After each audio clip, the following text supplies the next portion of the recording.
Hello everyone. आप सबका फिर से स्वागत है हमारे इस नए यूट्यूब चैनल में जिसका नाम है लेसन ऑन टिप्स। तो वक्त को ज़ाया ना करके हम लोग आगे बढ़ते हैं। तो हमारा जो सेकंड टॉपिक है, सेकंड वीडियो है, वो है सीपीआर पे, यानी कि कार्डियो पल्मोनरी रिसससिटेशन। कार्डियो मतलब हार्ट, पल्मोनरी का मतलब होता है लंग्स, और रिसससिटेशन का मतलब होता है रीस्टार्ट। यानी कि सीपीआर एक ऐसा मेथड है जिससे हम क्या करते हैं कि कार्डियो यानी कि हार्ट, पल्मोनरी यानी कि लंग्स, हार्ट और लंग्स हम क्या करते हैं, रिसस्टेट करते हैं, यानी कि रीस्टार्ट करते हैं, ताकि हम पेशेंट का ब्लड सर्कुलेशन बनाए रखें, उसका ब्लड ब्लड सर्कुलेशन और प्रमोट कर सकें, और पेशेंट के सर्वाइवल के चांसेस को और हम बढ़ा सकें। सीपीआर एक कार्डियो पल्मोनरी रिसस्टेशन है जो कि एक इमरजेंसी लाइफ सेविंग प्रोसीजर है। ओके, जिसमें से हम लाइफ को सेव करने का काम कर सकते हैं सीपीआर से। और साथ साथ क्या है, कब दे सकते हैं, जब हार्ट धड़कना बंद कर दे या हार्ट की जो बीटिंग है वो बिल्कुल स्टॉप हो जाए। ओके, और साथ साथ सीपीआर किस चीज में हेल्प कर रहा है, पेशेंट के सर्वाइवल के चांसेस को डबल और ट्रिपल करने में हेल्प करता है।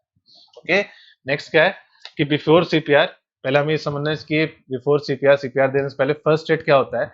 तो फर्स्ट एड आप सब जानते हैं। फर्स्ट एड मतलब होता है पहला उपचार। फर्स्ट एड मतलब होता है पहला, और एड मतलब होता है उपचार या फिर कह सकते हैं हेल्प। ओके, यानी कि ऐसा पहला उपचार या ऐसा फर्स्ट एड जिससे हम क्या क्या कर सकते हैं, पेशेंट को हम फिजिकली भी ठीक कर सकते हैं या फिर हम फिजियोलॉजिकली भी ठीक करने की कोशिश करते हैं। ओके, जिसमें ज्यादा कोई बड़े इक्विपमेंट्स या आर्टिकल्स नहीं लगते हैं या फिर कोई मेडिकल एक्सपीरियंस का यूज नहीं होता है। जैसे कि अगर फॉर एग्जांपल की बात करें, अगर आपके घर पे किसी को चोट लगती है या फिर आपको ही चोट लगती है अगर, तो आप क्या करते हैं, उसमें डिटॉल लगा लेते हैं, बैंडेजिंग कर लेते हैं, बीटाडिन यूज कर लेते हैं या फिर बैंडेड लगा लेते हैं। ओके, तो वो भी क्या है, फर्स्ट एड का एक मेथड है।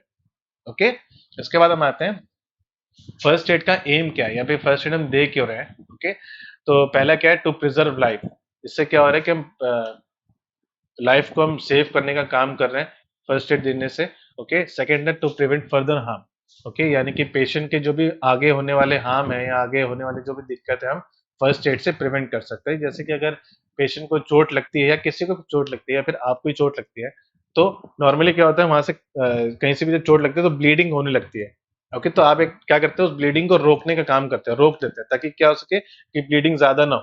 अगर ब्लीडिंग ज्यादा होगी तो हो सकता है कि आपके में ब्लड की कमी हो जाए, आप अनकॉन्शियस हो जाए, और साथ साथ क्या हो सकता है, जो भी आपके ऑर्गन्स हैं, वाइटल ऑर्गन्स हैं, ओके, वो भी डैमेज हो सकते हैं या फिर कह सकते हैं वो अपना काम करना बंद कर सकते हैं, जिससे जिससे कि क्या हो सकता है कि आपके जो क्या कहते हैं, आपकी लाइफ है वो काफी ज्यादा फैटल हो सकती है, काफी डेंजर में जा सकती है। ओके, थर्ड है प्रोमोट रिकवरी। प्रोमोट रिकवरी में क्या है, ओनली हम इससे क्या काम कर रहे हैं कि हम उसके रिकवरी को प्रमोट करने का काम कर रहे हैं। ओके, जैसे लिखा हुआ है, taking steps to promote recovery may include applying a bandage to a wound. यानी कि जब भी हम किसी चोट में बैंडेजिंग करते हैं तो वो एक मेथड है कि हम उसके रिकवरी को प्रमोट करने का काम कर रहे हैं। नेक्स्ट है how to practice first aid, या फिर इसी में बात करें कि जो सीपीआर है, सीपीआर जो हमें देना है, तो सीपीआर देने से पहले हमें क्या चीजें दिमाग में रखनी चाहिए।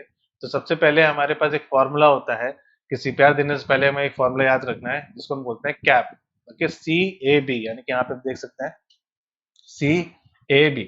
ओके, तो CAB मतलब होता है कि ऐसा मेथड है या फिर ऐसा कह सकते हैं प्रोसीजर है जो एक सीपीआर के अंडर में आता है, जिससे आप सीपीआर किसी पेशेंट को दे सकते हो, उसके सर्वाइवल के चांसेस को बढ़ा सकते हो। C फॉर होता है chest compression, A for airway और B for breathing. Chest compression मतलब होता है कि हमें पेशेंट के चेस्ट को कंप्रेस करने का काम करते हैं। ओके, या फिर पेशेंट के चेस्ट को कंप्रेस करते हैं ताकि पेशेंट के जो हार्ट है वो बीट हो सके और उसका सर्कुलेशन बने रखे, या फिर कह सकते हैं उसका circulation from head to toe चलता है। ओके, हार्ट आप सबको जानते हैं, हार्ट बेसिकली क्या काम करता है, सर्कुलेट करने का काम करता है, ब्लड सर्कुलेशन काम करता है फ्रॉम हेड टू टो। अगर हार्ट बंद हो जाएगा तो पूरे बॉडी में सर्कुलेशन नहीं होगा, और सर्कुलेशन नहीं होगा, ब्लड सर्कुलेशन नहीं होगा, तो जितने भी आपके ऑर्गन्स हैं, वाइटल्स ऑर्गन है, वो डैमेज हो सकते हैं, अपना फंक्शन बंद कर सकते हैं। ठीक है, तो चेस्ट कंप्रेशन बेसिकली क्या काम कर रहा है कि ये आपके कंप्रेस करता है, साथ साथ आपके हार्ट को भी कंप्रेस करता है, ताकि आपका जो ब्लड सर्कुलेशन है वो बने रहे। ओके, या तो कह सकते हैं ब्लड सर्कुलेशन चले अच्छे से, ओके, और ज्यादा सही से चले, प्रमोट हो सके। एयरवे क्या है कि हमें क्या करना है, पेशेंट का एयरवे हमें चेक करना है। अगर कभी कभी होता है कि पेशेंट जैसे कोई बच्चा है, जैसे बच्चे होते हैं ना, छोटे बच्चे होते हैं, तो उसके गले पे क्या होता है, सिक्का चला जाता है, कोई भी कॉइन चला जाता है, तो क्या होता है, कुछ भी चला जाता है ऐसा ऑप्टिकल, जब भी जो हमारा ट्रैकिया या एयरवे से नीचे नहीं जा पाता है तो वो एयरवे में फंस जाता है। ओके। तो बच्चों को क्या होता है कि जब भी कॉइन अंदर नेक में चला जाता है, एयरवे में फंस जाता है, तो क्या होता है, हमारे घर वाले, हमारे पेरेंट्स क्या करते हैं, हमारे पीठ में मारते हैं और हमें वो सिक्का निकल आता है बाहर, ताकि हमारा क्या हो सके, वो एयरवे क्लीन हो सके और हमें ऑक्सीजन आ सके। ठीक है, तो हमें क्या करना है, एयरवे के टाइम हमें पेशेंट के एयरवे को चेक करना है। ओके। और ब्रीथिंग में क्या है कि हमें पेशेंट की ब्रीथिंग में चेक करना है एयरवे के बाद। अगर एयरवे क्लीन है तो हमें क्या करना है, पेशेंट की ब्रीथिंग को चेक करना है। अगर ब्रीथिंग नहीं कर पा रहा है, ब्रीथ नहीं कर पा रहा है, तो हमें क्या करना है, पेशेंट को ऑक्सीजन प्रोवाइड करवाना है। इसके बाद है कैप। इसी में हम बात करते हैं कैप। तो C for compression, A for airway और बी फॉर ब्रीथिंग। कंप्रेशन क्या है कि हमें पेशेंट के चेस्ट को कंप्रेस करना है। ओके, प्रेशराइज करना है, थोड़ा सा प्रेस करना है, लेकिन कितने इंचेस, कितने डीप, 1.5 टू 2 इंचेस हमें क्या करना है, डीप में पेशेंट के चेस्ट को प्रेस करना है। ओके, ज्यादा नहीं करना है, क्योंकि अगर हम ज्यादा प्रेस करते हैं, ज्यादा हमने और ज्यादा प्रेशराइज करते हैं, तो क्या हो सकता है, जो भी पेशेंट के रिब्स हैं, या जिसको हम बोलते हैं हिंदी में पसली हैं, वो टूट सकती हैं, ब्रेक हो सकती हैं। और अगर वो पसली या रिब्स टूट जाती हैं, ब्रेक हो जाती है, तो क्या हो सकता है, वो जो पसली है वो पेशेंट के लंग्स में भी जा सकती है, या फिर वो जो पसली है वो पेशेंट के हार्ट में भी जा सकती है, और हो सकता है पेशेंट का हैमरेज हो जाए, या फिर हो सकता है कि पेशेंट को जो हम कहते हैं इंटरनल ब्लीडिंग हो जाए, या फिर हो सकता है पेशेंट फेटल कंडीशन में या डेंजर सिचुएशन में जा सकता है। एयरवे, एयरवे में कैसे चेक करना होता है, या फिर कैसे क्लीन करना होता है, हमें पेशेंट के हमेशा चिन को लिफ्ट करना है, यानी कि ऊपर करना है। ओके, और फोरहेड को डाउन करना है, फिर नीचे करना है। ओके, जैसे कि आप देख सकते हैं कि इसमें जो नेक है, आप ये देख सकते हैं कि चिन को ऊपर किया है, और जो उसका क्या कहते हैं, एयरवे, वो एकदम क्लियर है। क्यों? क्योंकि आप सबके साथ हुआ है, मोस्टली हम सबके साथ होते ही है वैसे भी। जब भी हमें कफ होता है या खांसी होती है, तो उस दौरान हमारी जो हालात होती है, कैसी होती है कि हमें ऑक्सीजन की थोड़ी कमी भी होने लगती है। ओके, तो हम उस समय क्या करते हैं, जब भी हम खांसी लेते हैं या फिर जब सांस लेने की कोशिश करते हैं, तो हमारा जो फेस है या जो हमारा मुंह है वो और ऊपर हो जाता है, हम और गहरी सांस लेने लगते हैं, ताकि हमारा एयरवे वो थोड़ा और डायलेट हो सके और हमें आराम से ऑक्सीजन मिल सके। ठीक है, तो हमें ये चीज करना है। और ब्रीथिंग में हमें क्या करना है, पेशेंट को ब्रीथ करना है। कैसे करना है, पेशेंट को ब्रीथिंग कैसे देना है, हमें पेशेंट के चिन को ऊपर करना है। ओके, और दूसरे हाथ से हमें पेशेंट के नोज को पिंच करना है। देन हमें क्या करना है, हमें पहले खुद में एक डीप ब्रीथ लेनी है, गहरी सांस लेके हमें, देन वो जो ऑक्सीजन में कलेक्ट, जो हमें एयर कलेक्ट किया, हमें क्या करना है, ब्लो करनी है पेशेंट के माउथ। ओके, ठीक है। अच्छा, एक और चीज है, मैंने बात की कि नोज को पिंच करना है। अगर हम नोज को पिंच नहीं करेंगे तो क्या होगा, तो अगर नोज को हम पिंच नहीं करते हैं, तो जो हमने एयर दी है पेशेंट को, तो वो क्या हो सकता है, नोज से वो इजिली बाहर आ सकती है। ओके, दूसरी चीज ये है, जब भी हम ब्रीथिंग देते हैं, हमें पता कैसे चलेगा कि जो भी हमने एयर दी है वो पेशेंट के अंदर बेसिकली जा रही है। ओके, वो ब्रीथिंग अंदर अफेक्ट कर रही है पेशेंट। कैसे पता करेगा कि पेशेंट के हमें चेस्ट के मूवमेंट को देखना है, यानी कि अगर हम ब्रीथिंग दे रहे हैं तो पेशेंट का चेस्ट क्या होगा, राइज और फॉल होगा। ओके, यानी कि जब भी हम ऑक्सीजन लेते हैं तो हमारा जो चेस्ट है वो क्या होता है, राइज होता है चेस्ट लेने में। ओके, और जब क्या कहते हैं, सॉरी, ऑक्सीजन लेने में, ओके, राइज होता है। जब भी हम ऑक्सीजन छोड़ते हैं तो क्या होता है, हमारा जो चेस्ट है वो फॉल होता है। ओके, तो इसी दौरान जब भी हम ब्रीथिंग देंगे तो हमें ये देखना है कि पेशेंट का जो चेस्ट है वो राइज और फॉल हो रहा है कि नहीं हो रहा है। और अगर नहीं हो रहा है राइज और फॉल, तो मतलब क्या है कि आपने उसके नोज को पिंच नहीं किया है। ओके, और वो जो ऑक्सीजन, जो भी आप एयर दे रहे हैं, तो उसके नोज के जरिए बाहर जा रही है।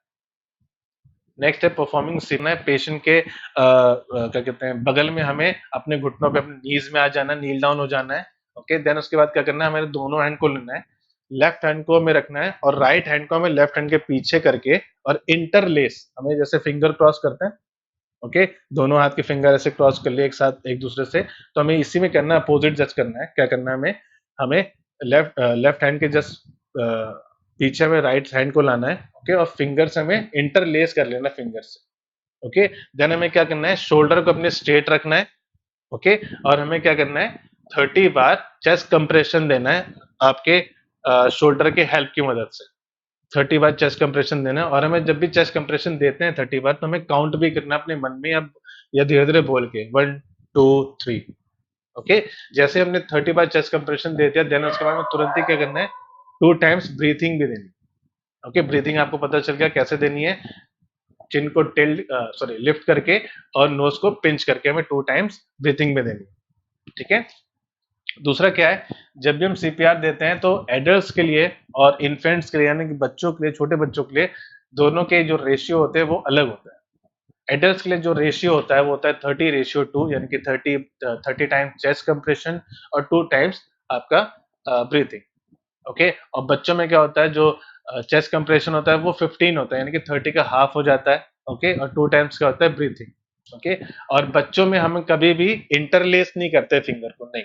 ओके, बच्चों में हम क्या करते हैं, अपने इंडेक्स फिंगर और मिडिल फिंगर की मदद से हम क्या करते हैं, पेशेंट के बच्चे के चेस्ट पे हम कंप्रेस करने की कोशिश करते हैं। इंडेक्स फिंगर यानी कि आपकी जो फर्स्ट फिंगर होती है, ओके, और आपकी जो मिडिल फिंगर होती है, उससे हम क्या करते हैं, पेशेंट बच्चे के चेस्ट पे हम कंप्रेस करने की कोशिश करते हैं, या फिर अपने हाथों के दोनों थंब की मदद से हम बच्चे के चेस्ट को कंप्रेस करते हैं। ओके, कितनी बार, 15 बार। और जो हमारे ब्रीथिंग है वो 2 टाइम्स। ओके, ओके, नेक्स्ट है हमारे पास प्रोवाइड टू ब्रीथ। हमने कंप्रेशन दे दिया, उसके बाद टू ब्रीथ हमें देना है। तो आपको पता चल गया कैसे देना है, कि हमें पेशेंट के चिन को लिफ्ट करना है या अपर डायरेक्शन में लेना है। ओके, और नोज को पिंच करना है। ओके, देन हमें क्या करना है, अपने डीप ब्रीथ लेनी है। देन उसके बाद हमें वो जो हमने एयर लिया उसको हमें ब्लो करना है पेशेंट के। और आपको पता कैसे चलेगा कि पेशेंट के अंदर जो भी हमें ब्लो किया है वो इफेक्ट कर रही है, कैसे पता करेगा, कि हमें पेशेंट के चेस्ट को राइज और फॉल के मूवमेंट में देखना है। अगर पेशेंट का चेस्ट राइज और फॉल हो रहा है तो मतलब क्या है, जो भी आप एयर ब्लो कर रहे हो पेशेंट के माउथ में वो अफेक्ट कर रही है। और अगर अफेक्ट नहीं कर रही तो मतलब क्या हो सकता है, कि आपने या तो सही से ब्लो नहीं किया है पेशेंट के माउथ में एयर, या फिर हो सकता है कि जो भी आपने नोज पिंच किए वो इजिली आपने सही से पिंच नहीं किए, तो उसका मतलब हो सकता है कि नोज के जरिए जो भी आपने एयर दी है वो नोज के जरिए बाहर आ रही है। ठीक है, और ये चीज आपको कब तक कितनी बार करना है, एक से लेकर 2 या 3 या 4 बार ये चीज करनी है। और जो पूरा आपका सीपीआर यानी कि चेस्ट कंप्रेशन और ब्रीथिंग है बेसिकली, ओके, यानी कि 30 टाइम चेस्ट कंप्रेशन और 2 टाइम ब्रीथिंग, वो बेसिकली आपको कब तक करना है, जब तक मेडिकल प्रोवाइडर्स नहीं आ जाते, या फिर जब तक पेशेंट स्टेबल कंडीशन में नहीं हो जाता है, जब तक कह सकते हैं पेशेंट कॉन्शियस नहीं हो जाता, तब तक हमें क्या करना है, पेशेंट को सीपीआर देते रहना है।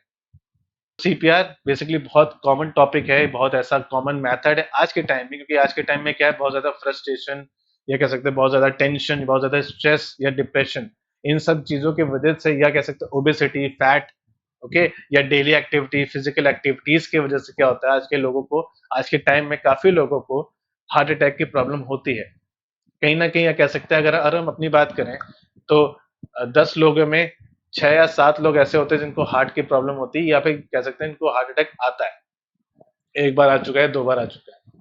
ओके, तो आपके अगर सामने कहीं ना कहीं ऐसे कोई पेशेंट दिखते हैं, ऐसे कोई लोग दिखते हैं जहाँ पे जिसको हार्ट अटैक आया है, या फिर जिसको अनकॉन्शियस, जो अनकॉन्शियस हो गया, गिर गया, तो हमें क्या करना चाहिए, हमें सीपीआर देके उसके सर्वाइवल चांसेस को बढ़ा देना चाहिए।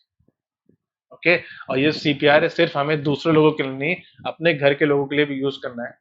ओके, हमारी सिचुएशन बहुत ऐसी चीजें हो जाती है जब हम बहुत ज्यादा घबरा जाते हैं, बट हमें क्या करना है, कि हमें वो चीज पे हमें कॉप अप करना है, हमें घबराना नहीं है, बट हमें क्या करना है, और कोशिश करनी है कि हमें पेशेंट को कैसे बचाना है, या फिर हमारे सामने जो भी ऐसे लोग हैं जो अनकॉन्शियस लोग हैं, हमें कैसे उनको सर्वाइव कराना है, कैसे हेल्प कराना है। ओके, तो चलिए फिर, ठीक है, तो थैंक यू सो मच। आज के लिए हमारा टॉपिक ये था कि सीपीआर। और बाकी आपको कैसा लगा ये टॉपिक, प्लीज हमें बताइए, लाइक कीजिए, शेयर कीजिए अपने फैमिलीज मेंबर के साथ या फिर अपने दोस्तों के साथ, और प्लीज सब्सक्राइब कीजिए, और कमेंट में बताइए जरूर कि आपको ये टॉपिक कैसा लगा, और हमें जरूर बताइए कि कौन कौन से और आपको टॉपिक चाहिए हमारे इस चैनल पे। बाकी हम लोग मिलते हैं नेक्स्ट वीडियो में। Thank you so much.